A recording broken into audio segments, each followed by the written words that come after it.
C'est le rêve. Tu voyages à travers toute l'Amérique. Un beau jour, tu t'arrêtes chez un marchand de nourriture et tu commandes une délicieuse empanada. C'est tellement croustillant et délicieux et oh non, qu'est-ce que c'est que ça? Comme tu n'arrives à identifier que la moitié du corps d'un cafard, ça veut dire que l'autre moitié est en train de nager dans ton système digestif. Et maintenant, est-ce que tu vas te transformer en une créature semblable à l'insecte du célèbre livre de Kafka? Et non, malheureusement, tu ne subiras aucune métamorphose. Voyons ce qui arrive à ce pauvre petit insecte. Tout d'abord, si tu n'as pas manqué l'école, tu sais que la digestion commence par la bouche. La salive contient beaucoup d'enzymes spéciales qui aident à digérer les amidons contenus dans tes aliments. En d'autres termes, la salive est acide et commencera à décomposer le cafard. S'il était encore vivant, il aurait probablement commencé à mourir à cet instant. Au moment où il arrive dans ton estomac, il aura très probablement disparu pour de bon. Contrairement à ce que tu crains le plus, il ne commencera pas à se promener dans ton ventre. Jusqu'à présent, ton expérience avec cet insecte a été terrible. Tu as vu ce petit bonhomme manger les pages de tes livres préférés.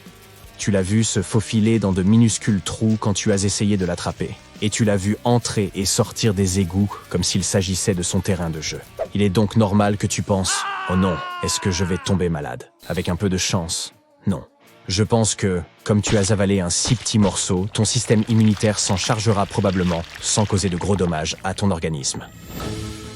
Mais il y a une chance que tu aies des symptômes similaires à ceux de la grippe. Apparemment, les cafards contiennent, dans leur corps, un type spécifique de protéine qui peut provoquer des allergies chez les humains. Cette protéine pourrait affecter ton système respiratoire, ce qui se traduirait par un écoulement nasal, des démangeaisons de la gorge, des éruptions cutanées, etc.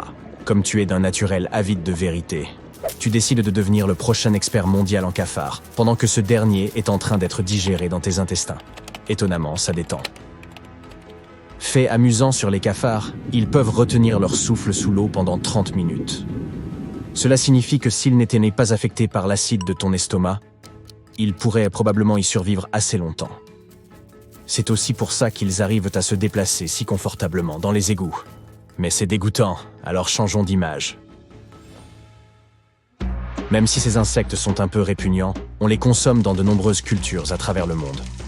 Les blattes sont considérées comme hautement protéiques, comme beaucoup d'insectes. Cela dit, celles que l'on trouve dans les grands marchés alimentaires n'ont pas été capturées dans la rue, mais ont été élevées dans des fermes à cafards.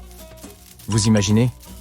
Ils sont populaires parce qu'ils sont bon marché et peuvent être élevés en masse.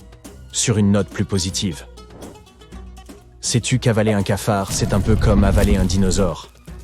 Techniquement, les blattes ne sont pas des dinosaures, mais elles ont été les premières et les seules créatures à être découvertes vivant dans des grottes, avant que les dinosaures ne disparaissent il y a 60 millions d'années. La prochaine fois qu'on te demandera ton plat préféré, tu pourras dire « Cette empanada préhistorique que j'ai mangée une fois pendant mon voyage à travers le monde ». Au bout de quelques heures, tu vois ton expérience sous un autre angle. Qui aurait cru qu'au lieu d'être traumatisé par l'ingestion d'un cafard vivant, tu aurais plutôt envie de devenir plus intime avec cette espèce? En marchant dans la rue, tu vois quelques cafards qui circulent et tu décides même de leur donner un nom. Celui-là s'appelle Encore, par exemple, et c'est un bébé cafard. Tu as récemment découvert qu'un cafard âgé d'un jour peut déjà courir aussi vite que ses parents et qu'il existe plus de 4000 espèces différentes de cafards dans le monde. Qui l'eût cru? Tu postes tout sur ton voyage émotionnel avec les cafards sur les médias sociaux et beaucoup de gens semblent avoir une opinion sur ce qui pourrait arriver. Pourtant, ils se sont tous trompés. Cela fait déjà plus de 8 heures et cette moitié de cafard que tu as mangé a probablement déjà été absorbée par ton corps. C'est alors que ton téléphone sonne et que Peter, un ami proche, panique à l'autre bout du fil.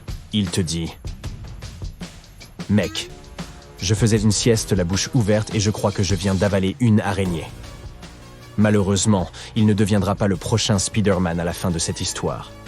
Il existe un mythe populaire que quelqu'un a commencé à répandre il y a de nombreuses années, selon lequel les humains avalent généralement jusqu'à un demi-kilo d'araignées pendant leur sommeil au cours de leur vie. Mais ce n'est pas vrai. En réalité, il est très difficile pour un humain d'avaler accidentellement une araignée. La raison principale est liée aux araignées elles-mêmes. Les humains sont des créatures énormes, et les araignées nous considèrent souvent comme faisant partie du paysage. tout comme un canapé, un escalier ou un meuble. Deuxièmement, si elle s'approchait suffisamment de nous, les sons bizarres que nous émettons pendant le sommeil les feraient m'enfuir. Nos ronflements et même notre respiration vibrent intensément, et cela suffit à éloigner l'araignée. Seul un petit nombre d'espèces d'araignées partagent en fait notre espace de vie. À moins que tu ne vives en Australie, bien sûr. Elles vivent généralement dans des coins tranquilles, et ne nous dérangent pas beaucoup, nous les humains. Par ailleurs, on ne déglutit pratiquement jamais quoi d'on dort. L'être humain moyen passe une longue période de son sommeil sans déglutir. Cela signifie qu'entre une déglutition et une autre, la petite araignée aurait déjà disparu de la bouche de Peter. Je pense qu'il voulait juste une histoire aussi captivante que la tienne pour la partager en ligne. Mais qu'arriverait-il si on renversait la situation? Je veux dire, et si tu étais avalé par un cafard vivant à la place? Je sais à quoi tu penses. Ce ne serait possible que dans l'intrigue d'un Harry Potter ou d'un film de science-fiction ringard. Mais laisse-moi t'expliquer.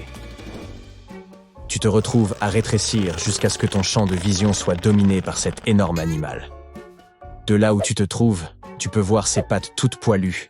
Et, oh mon Dieu, celles-ci ressemblent à des dents bizarres. À ses yeux, tu n'es probablement qu'un insecte de plus qui fait partie de sa vaste gamme d'options culinaires. Malheureusement pour toi, les cafards mangent presque tout ce qu'ils trouvent. Ils se rapprochent de plus en plus. Chaque fois qu'il bouge ses pattes, le sol sous tes pieds tremble.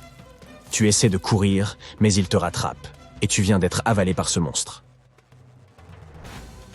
Tu vérifies rapidement les alentours. Il fait sombre, c'est humide, et ça sent mauvais. Sur ta droite, tu vois ce qui ressemble à un morceau de gâteau aux fruits. À ta gauche, un insecte mort. Tu commences à manquer d'air, mais parviens à t'oxygéner un peu lorsque le cafard ouvre la bouche pour manger un autre morceau de quelque chose. Son tube digestif a l'air assez gros. Et par la taille de celui-ci, tu essayes de déterminer la taille de ton copain cafard. Tu sais que l'un des plus gros cafards vivants mesure environ 15 cm. C'est la taille d'un billet d'$1 américain. Il est si gros que tu pourrais probablement construire une piste de course et faire un peu d'exercice en attendant d'être digéré. Quelle est donc cette chute d'eau qui se forme à l'horizon? Burk, c'est dégueulasse. Je pense que c'est le jus intestinal du cafard qui s'apprête à te tomber dessus. Dans quelques minutes, ces enzymes te décomposeront comme un repas 5 étoiles. Il y a quelques heures, tu vivais des vacances de rêve et maintenant, tu es à l'intérieur de la créature que tu as essayé d'éviter toute ta vie.